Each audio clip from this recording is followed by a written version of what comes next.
Lesson 4. Identifying what's on your wish list. Now that you've defined your success criteria and identified the problems you need to solve, the next step is to create a wish list of features for your ideal software solution.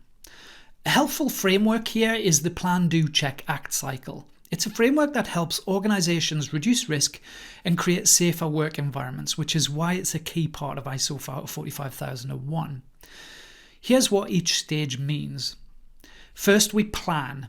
We identify risks, set objectives, and develop policies to improve health and safety in the workplace. Then we do.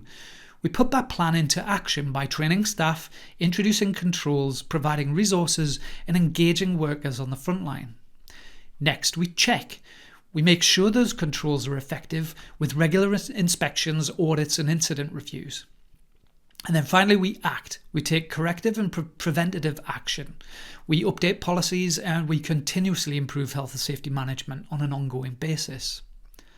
When evaluating the various software options, think about how the solutions you're looking at support each stage of the Plan, Do, Check, Act framework. Look for core functionality that makes safety management easier and more effective. For example, a centralized document management system for storing, sharing all of your safety documentation with version control. A risk assessment solution for creating, assigning, distributing, and tracking risk assessments across the whole business.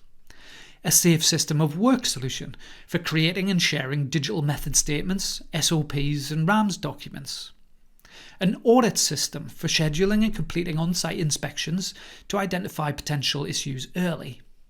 An incident reporting system, allowing your frontline workers to report safety observations, near misses, and incidents using their mobile phones, including full investigation and root cause analysis facilities. A set of dashboards giving you real-time safety data, including growing trends of risk across the business.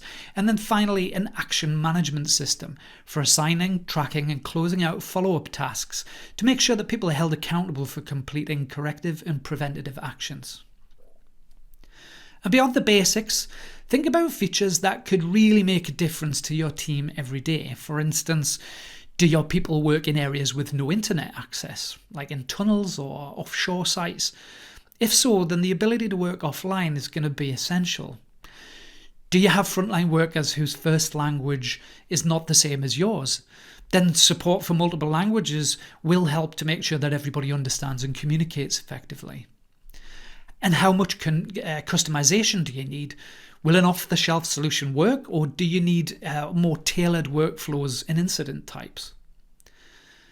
Some features might be nice-to-haves, things that you don't need to prioritize right now at the start, but might become more valuable further down the line. For example, asset management to track vehicles, plant, and equipment used in your day-to-day work. Competency management for managing and delivering certified training to frontline teams. Control of work for requesting, issuing, and managing permits to work for high-risk activities. It's important to think about newer technologies as well, things like AI. Imagine if you could generate reports, summaries, and safety briefings all with a click of a button, or if you could uncover hidden patterns of behaviour in your safety data that might have otherwise gone unnoticed. AI can dramatically reduce the amount of manual effort involved in all of these things. It can reduce costs and it can improve visibility across your whole organisation. And many software providers are now incorporating AI into their health and safety solutions. Finally, think about the platform that all of this sits on. Do you want a single all-in-one solution that covers everything, or do you want a best-of-breed approach with separate specialist tools for each part of the process? Keep in mind, though, that more specialist tools often don't integrate very well with each other, which can become quite costly and inefficient when it comes to analysing data across the whole business. Then finally, take the time to build your wish list in a collaborative way.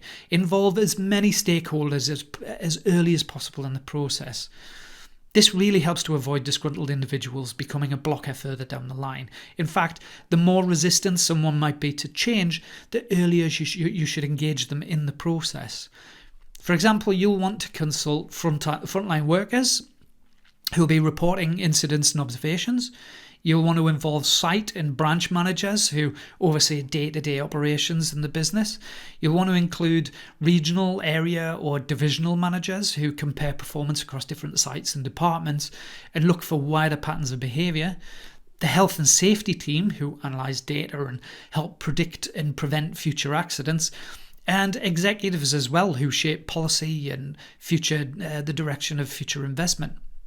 With input from all of these stakeholders, you'll identify a solution that genuinely fits the needs of your whole organisation.